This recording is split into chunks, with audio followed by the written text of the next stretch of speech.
à la sérénité de la vie quotidienne. Beni Habbes commence par des jardins. Elle est un jardin, elle en a la joie profonde. Ses rues et ses maisons sont dessinées pour une incommensurable quiétude.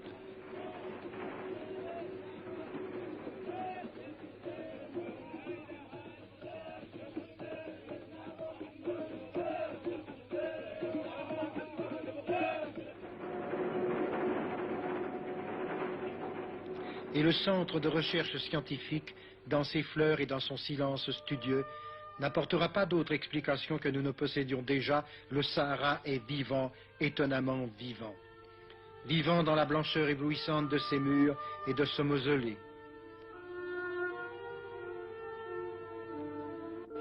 Dans ses fleurs, flamboyantes ou pudiques, dans ses palmiers qui dénoncent le ciel.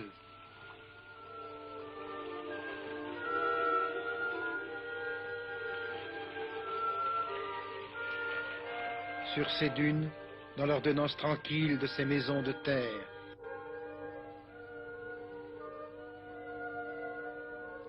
Dans les gestes mesurés de cette femme qui veille aux dates.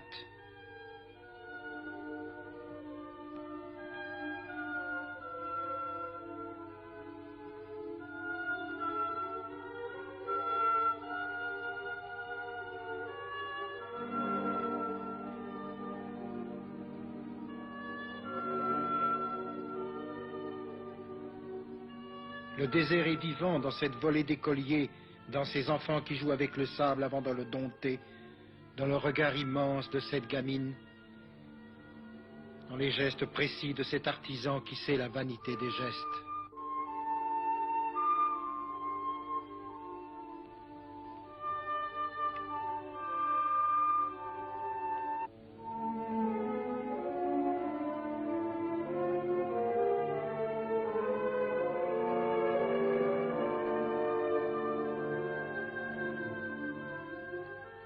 Le muezzin le sait, qui le rappelle aux hommes et qui en rend grâce à Dieu.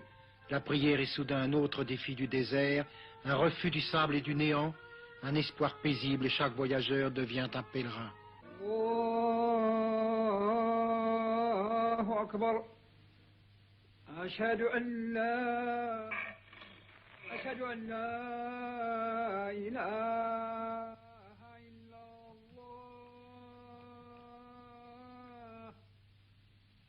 أشهد أن محمد رسول الله أشهد أن محمد رسول الله حي على الصلاة.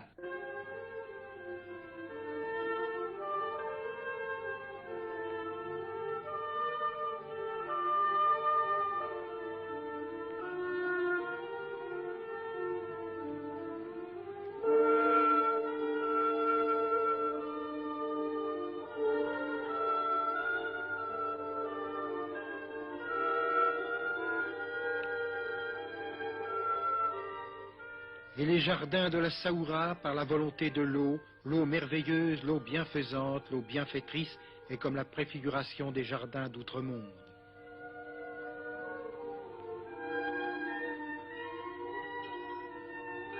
Ici, Charles de Foucault a signé de sa croix le livre d'or du sable.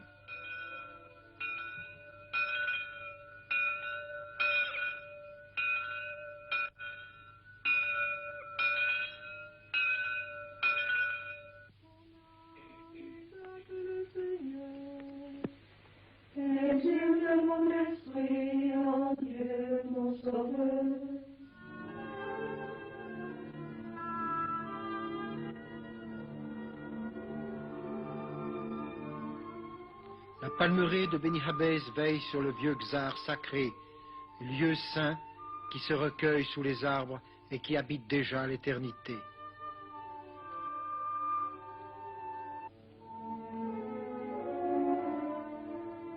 Beni Habbes est né de ce village, de cette terre qui maintenant s'est endormie, qui maintenant retourne doucement au désert.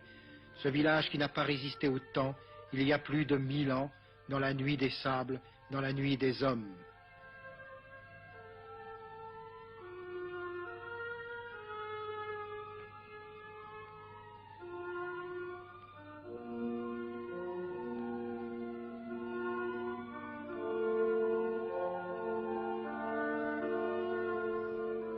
La Saoura, elle, a survécu au temps.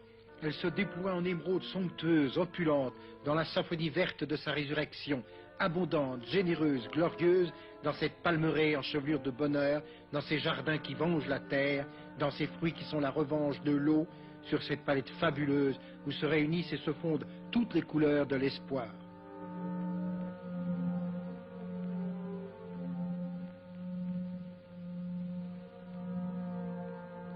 La rivière a conscience d'avoir tenu sa promesse et descend vers le sud, encore plus vers le sud, où la route l'a déjà devancée. Elle va plus droit, elle va plus vite, elle ne dépend que d'elle-même, elle se joue de l'espace et elle se joue du temps. La route a pris le relais de la piste. Le camion a pris celui des caravanes, le plus court chemin d'un homme à un autre, le trait d'union des solitudes et des horizons, le désert désormais défile à la vitesse de l'audace. Le moteur le respire et s'en grise, le temps vient de perdre la partie.